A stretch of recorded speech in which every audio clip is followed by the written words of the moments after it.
Steve Phillips, and I've got Benjamin Manning with me again. Hello. Hello, how are you, Ben? No, very good, very good. Lovely to be back. Thank you for coming in again to the studio, and I know it's a long walk for you today as well. Yeah, it keeps me fit, doesn't it? I went yes. right across town. I thought I could have got a Rockstar cab, but I thought I'd walk it instead. So. Fair enough. No, I'm very excited actually. Benjamin very kindly has brought his new LP in with us today, and it's on the vinyl, which I love vinyl, of course. It is a wonderful thing.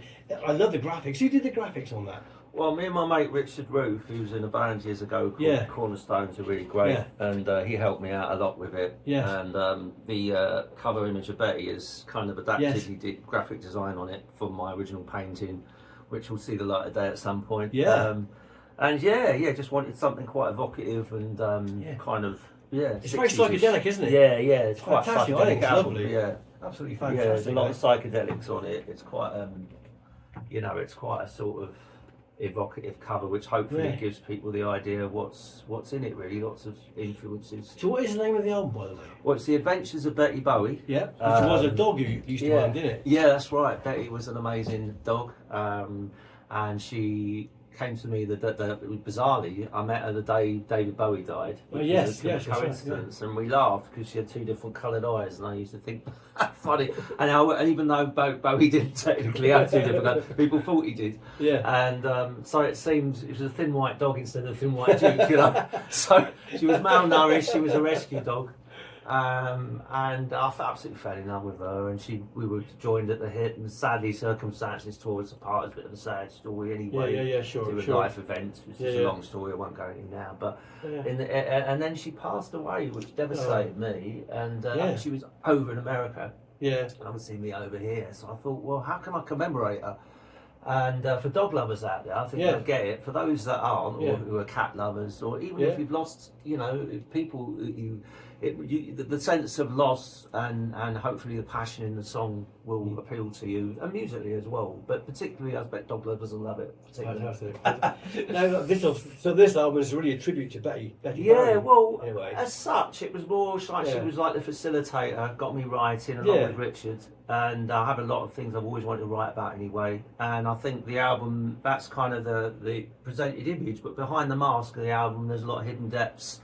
A lot of songs about stuff we're going through in the world at the moment, wars, social media issues. It's awful, isn't it, really? And everything to do that's going on in the world at the moment. So it's really just getting that claustrophobic feeling in the songs. There's stuff about UFOs, there's stuff about all sorts of mysterious things in there. Quite a wacky album then. Yeah, it's quite a wacky album, It's psychedelic, but it's also, there's a punk element and a folky element. Which is your thing, well. Lots of influences from the Jam to Bowie and the Stranglers, lots of different. So if anybody wants to get a copy of this LP, how can they get a copy of it? Well, there's obviously the easy new way, which is it's on all the major labels for things like if you want to download it or stream it, it's all available. But I just love the idea of having a physical copy. Yeah, definitely. So especially on vinyl. Yeah. And I think because it's an album that harks back, I suppose, a bit. It seems right that it's on vinyl, and so if you go, it's Elastic Stage website. Look for Benjamin Manning. Adventures of Betty Bowie. It should come up in Google as well. Right. And that's where you get copies of the album. Brilliant stuff. Both the CD and the vinyl. So now we're going to play a track. One of the tracks today. What's this one called? This track we're going to play now. We'll go with Betty Bowie. Yes, the one for that's me, all lined up. Audiences might know as well. But there is another Betty song on there as well. Betty Bowie and the Ladybugs, who your colleague. Jackie Bug played on Sunday, I believe. Hello, Jackie. Anyway, this is Benjamin Manning off his brand new LP. Betty Bowie and The Adventures of Betty Bowie. Yeah. This is called Betty Bowie. Betty Bowie, you're the one for me. You're the one for me.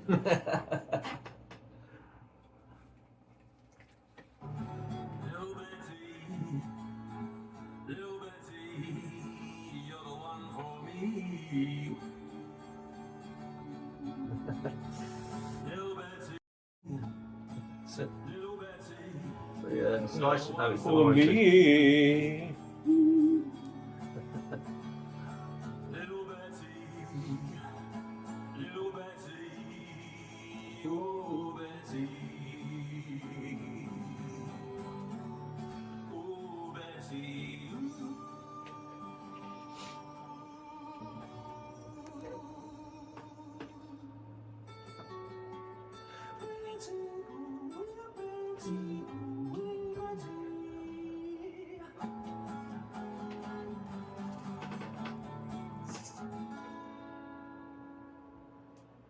Yeah, man. Cool. That's great. That's fantastic. We can play another one in a minute. Don't worry. Right, So yeah, a great song, that one. That was my introduction to you, I think, really. Yeah, because of the doggy and also my Homeless song, Pillows on the Pavement. I remember the first two I sent you. Yeah, I like that song. Yeah, that one as well. Means a lot to me, you know. And it was nice while the song was playing. You mentioned influences and that, Morrissey and Ray Davis, and they're all big influences on me. Definitely. I can hear it in his stuff. Because how many songs are on that album? Well, we had 13 done, but the vinyl pressings only allow 12. So one of them's made it onto one of the EPs called Musical Mind Control. All right. But most of them are like on the best songs are on here. So it's 12 tracks, which is it could have become a double actually, but we've got quite a few other songs to work on. But at the moment, just really happy these are my best songs. So it's a 12 track. Yeah, good. So are you going out on the road now to promote it? I'd like to. It's just getting the logistics together. Got a few people interested, you know. It's just at the moment, because the scene, it's not, 30 years ago, the scene has moved on. It's quite different now. How it's done. A lot is online and stuff, which I've been doing a bit because of my friend Richard Ruth, as I say, the Cornerstones. I mean, he's worked with everyone from, those people from The Who and Oasis years ago with his bands. So he sort of believed in me. It's almost like a mentor a bit. He's sort of given me confidence, and I think that's inspired me partly to write the album along with Betty, funnily enough. So he's got such a pedigree that he was able to help me with the production and everything with the album too. It's very good, actually. I must say, it's really good, isn't it? He's been brilliant, adapting what I was doing, appreciating what I was doing, and getting it out of me. But hopefully some dates. I've got a few, doing a homeless festival in a couple of months to help raise money and for ARC, and I've got a few bits and pieces coming up. Should be playing the Folk Club Sissek and as well in June. And are you doing the this Thursday at the Creative Innovation Centre? Creative Innovation, that's it. Not this Thursday, but I'll be going in June. I should be at the Cobblestones pub on Tuesday, hopefully, in Bridgewater. There's a little story about that, isn't there? Yeah. What's that story? What's the story then? Oh yeah, no, I love the Cobblestones. It's great. It's such an excellent venue. I remember seeing Blaze Bailey of Iron Maiden there. Oh yeah. A few years ago, and meeting him after. It's surprising the people that do meet the audience. And the ones you think are going to, the sort of very ordinary blokey ones, they don't always come out. So it was nice to chat to. But that's my favourite open mic, probably because it's a rock venue, legendary place. So this way out there though. There was it's quite funny. There was another open mic that I do, Somerset Live. That one. I was halfway through a song, and literally, suddenly it's like silence. I'm like, I look round, and he was like. It's like, right, you're done, mate. And I thought, well, it brings a new meaning to Nirvana Unplugged, doesn't it? I was like, it's like Philip Glass, 3 minutes, 28 seconds or whatever. But total silence. But the audacity of the man. Oh, it was funny though. It was funny. I mean, they all have set times, and I didn't realise he had someone on. It's good way. But and funny enough, he likes my stuff too. So I was like, blimey. But no, it's all part of the fun. I mean, with open mics and stuff like that, you understand that you'll get someone who maybe ain't very good, that we're best mates will turn up. They'll get the best cheers of the night. You put your heart and soul into it and get silence. It's just one of those things. Usually I go down very well. Usually I don't want to put any listeners off, but I go down pretty well usually, but sometimes you can't help the organisation. Over time it was it. yeah. Now I'm going to play. Bohemian Rhapsody would not have had a chance in his open mic. That's the fact. You're right here, mate. Don't worry. Now I'm going to play one more track off your album. I think Betty Barry and the Ladybugs is called, isn't it? Ladybugs, yeah, was the American name. I only say that because she was an American doggy, had an American accent and everything. But yeah, she was American doggy. So and that's the name from her. Then it was her favourite toy. Never left her side. In fact, I might have it with me somewhere. All right. I'll take it around with me for good luck occasionally. There she is. Okay, right, okay. After all there these it years, is. She's still alive. There it is, look at that. Look at that, ladies and gentlemen. What is it? What's it supposed to be? Well, the arms got chewed off but she, it was her little toy. Oh. So, because she was always with it, I sweet. thought, in my mind, I had this amazing psychedelic dream about her once, and she was up there in heaven with all the other doggies in a groovy band. It wasn't Ziggy Stardust and the Spiders from Mars quite. It was Betty Bowie and the Ladybugs. But I woke up with a song in my head, and I thought, well, where's that come from? Is it an old 60s number? Is it a punk number from the late 70s? It sounds And I thought, nah, it's mine. I'm going to lay that down, and I wrote the lyrics, and there you go. This is going to take us up to the weather, and then after the weather, of course, we've got a UK #1 now. Well, I think, although it's not a UK #1 actually, I think it's something like number 8 in fact. And then of course our UK single as well, but and 2026. But this is it's Benjamin Manning, and this is Betty Bowie and the Ladybugs.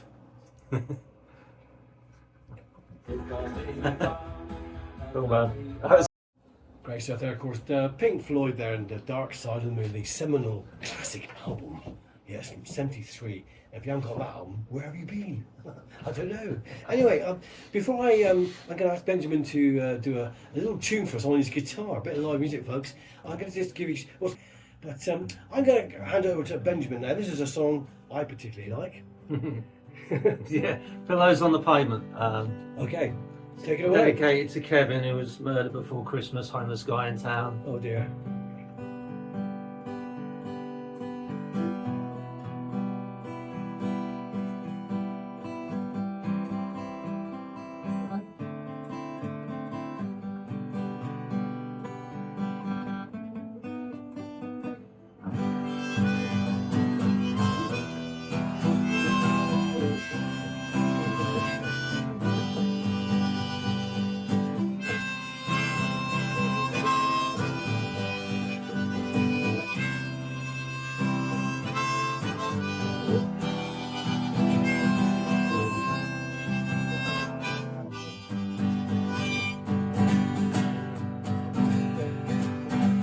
There's no pillows on the pavement.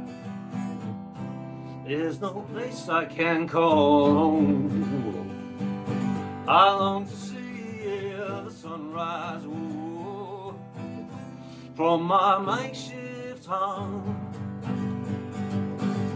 As the sunlight fades and daylight turns to night, here we go again.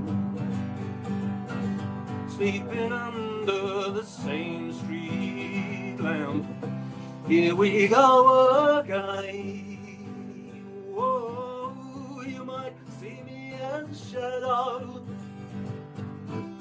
Someone here just might pass by. I understand why you do it. Oh, have you ever questioned why? No one would choose a life sleeping under the night sky. We all know this to be true. Have you ever questioned all those reasons why it could be me or you? Whoa, there's no pillows on the pavement. There's no place I can call home. I long to see the sunrise from my makeshift home.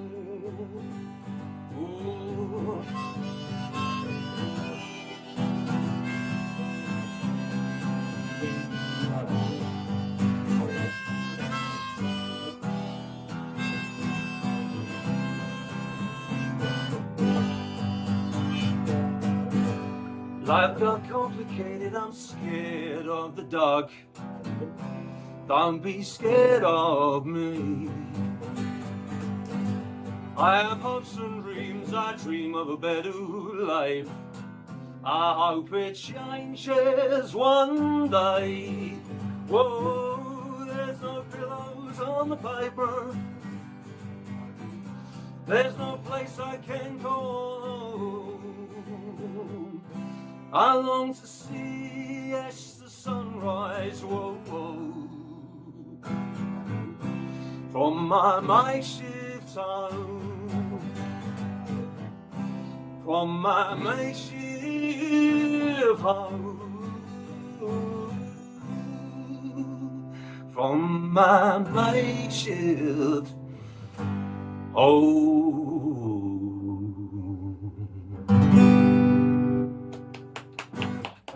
I love that song. Thank you very much. Absolutely brilliant, mate. Thanks very much. Hopefully people listening to that, the homeless issues in the country are particularly bad at the moment. Yes, Hopefully someone yeah. will hear that and give them a bit of happiness. What's it like in Taunton, do you think?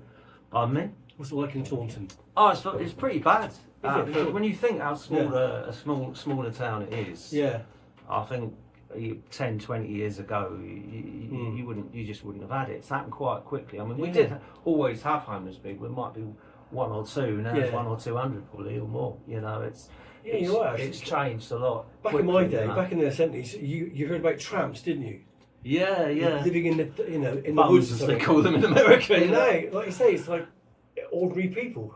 Yeah, very much so. And it's a shame that a lot of the perception isn't there for that. What you just said, you know, a lot of people don't realise that. A lot of people tend to pigeonhole a bit, you know, which is a shame. But you're right. A lot of people that lose businesses, marriages, just end up not necessarily into drugs or booze beforehand, and you'll probably end up having a few problems with that because it's so common. But there are people that, you know, as I say, just from totally squeaky clean backgrounds who end up in that position.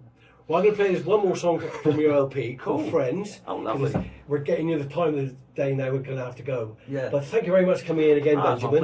My pleasure. This is Friends, it's a special song for you, isn't it? Well, it was, my producer said something lovely. He said, you know, it's quite reminding him a bit of Ray Davies, one of my heroes. And it's a kind of companion piece to Pillows, and it's about, you know, a guy hard on his luck.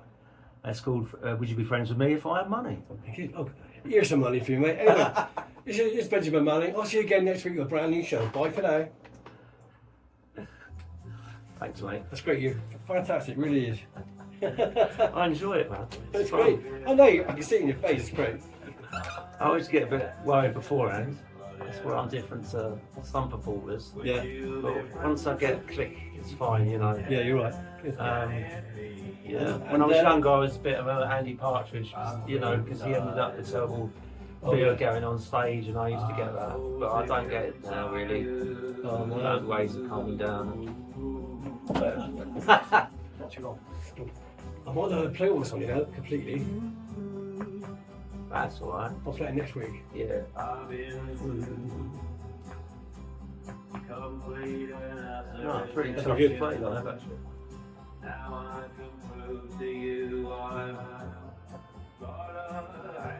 This is where he sang a bit like Morrissey, actually. I must say, yeah, a little bit. Like little tones there. Yeah, the song means a lot to me. I recorded it in one take, actually. I got a brain, even though I'm inside. It's up to you.